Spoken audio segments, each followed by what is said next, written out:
Viewers, இன்றைக்கி நம்ம healthy home சமையலில் கிருஷ்ண ஜெயந்தியை முன்னிட்டு சீடை எப்படி செய்யுதுன்னு பார்க்க போகிறோம்.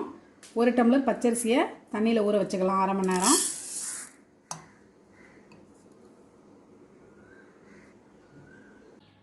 அரிசி ஊறிட்டு தண்ணி இல்லாமல் நம்ம வடிச்சுக்கலாம்.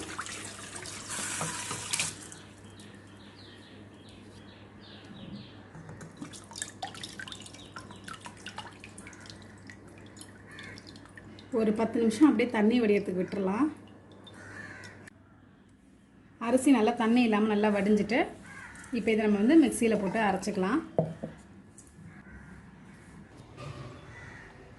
இப்போ மிக்சியில் நல்லா மாவை அரைச்சிட்டேன். நல்லா பாருங்கள், நைஸாக அரைச்சாச்சு. நம்ம இப்போ இதை வந்து வறுத்துக்கலாம். நல்லா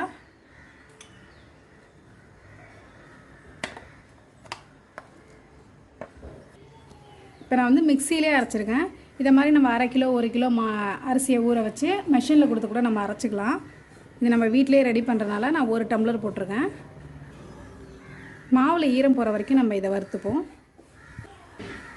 எவ்வளோ தூரம் அரிசியை நம்ம வந்து மிக்சியில் மாவாக அரைக்க முடியுமோ அந்த அளவுக்கு நம்ம நல்லா அரைச்சிக்கணும்.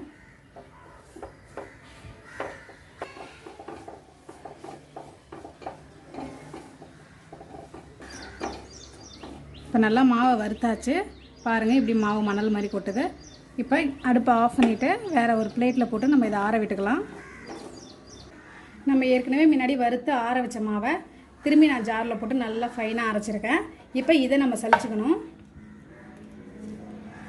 இது மிஷினில் கொடுத்து அரைச்சோம்னா இதுமாதிரி 2 தடவை சலிக்கணும்னு அவசியம் இல்லை. நம்ம வந்து மிக்சியில் அரைக்கிறனால கொஞ்சம் குறன்னு இருக்கும். அதனால தான் நான் திரும்ப அரைச்சேன். இப்போ பாருங்கள், ரவை மாதிரி வருதில்ல, இதை எடுத்துடலாம். இப்போ வறுத்து சலிச்சாச்சு. அடுத்தது இது வந்து வெள்ளை உளுத்தம்பருப்பை நல்லா செவக்க வறுத்துட்டு மெஷினில் கொடுத்து நான் அரைச்சிட்டேன். நீங்கள் மிக்சியில் கூட அரைச்சிக்கலாம். நல்லா இது மாதிரி நைஸாக அரைச்சிட்டு 1 டம்ளருக்கு 1 டேபிள் ஸ்பூன், பெரிய ஸ்பூனால் 1 ஸ்பூன் உளுத்த மாவு, இதையும் நம்ம சலிச்சுக்கலாம்.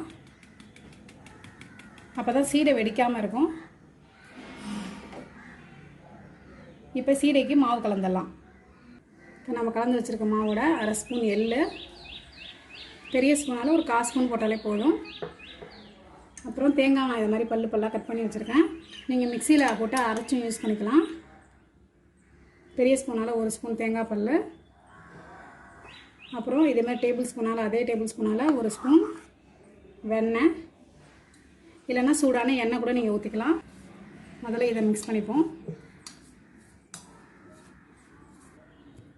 இதோட பெருங்காய பவுடர் 1/2 ஸ்பூன் சேர்க்குறேன் இந்த மாவோட. அப்புறம் தேவையான அளவு உப்பு,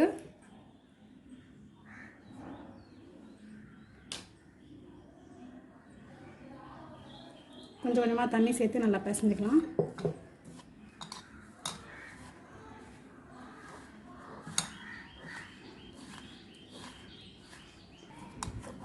தண்ணி வந்து ஒரு 1/2 டம்ளர்லேருந்து 3/4 டம்ளர் அளவுக்கு ஆகிருக்கு. ஏன்னா மாவை நம்ம வறுத்துட்டனால தண்ணி வாங்கியிருக்கு இவ்வளோ.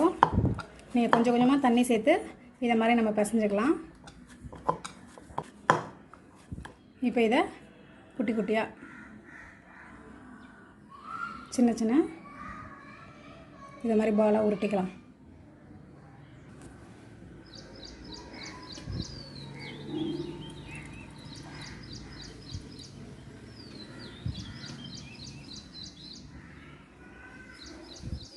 ரொம்ப அழுத்தி உருட்டணும்னு அவசியம் இல்லை, லைட்டாகவே இப்படி உருட்டிக்கலாம்.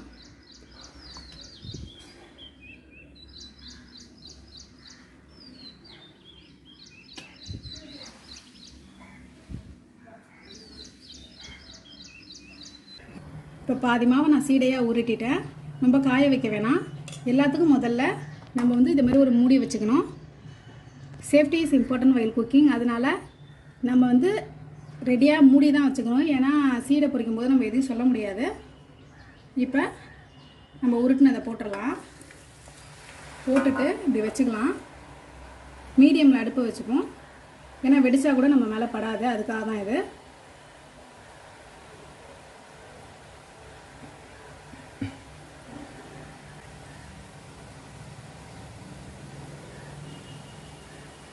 ரொம்ப நம்ம மூடினோம்னா இதில் தண்ணி வடிஞ்சு தண்ணி வந்து எண்ணெயில் சொட்டுச்சுன்னா நம்மளுக்கு அதுவும் வெடிக்கும். அதனால் மூடி வைக்க வேணாம். சும்மா நம்ம சேஃப்டியாக பாதுகாத்துக்கிறதுக்கு தான் இது. மாவை நல்லா செழிச்சிட்டு இந்த ப்ரொசீஜரை நம்ம செஞ்சாலே நம்மளுக்கு சீடை வெடிக்காது.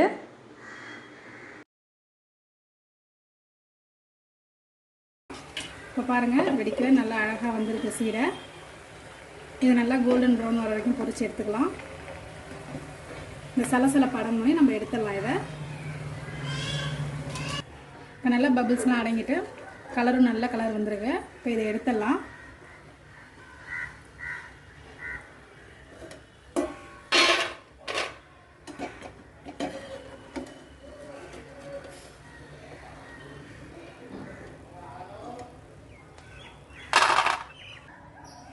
அருமையாக உப்பு சீடை ரெடி ஆகிட்டு நீங்களும் இதை ட்ரை பண்ணுங்கள். பகவானுக்கு நைவேத்தியம் பண்ணுங்கள்.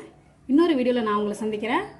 அன்பால் இணைவோம், ஆரோக்கியமாக வாழ்வோம். இன்றே இணைந்திருங்கள் ஹெல்தி ஹோம் சமையலோடு.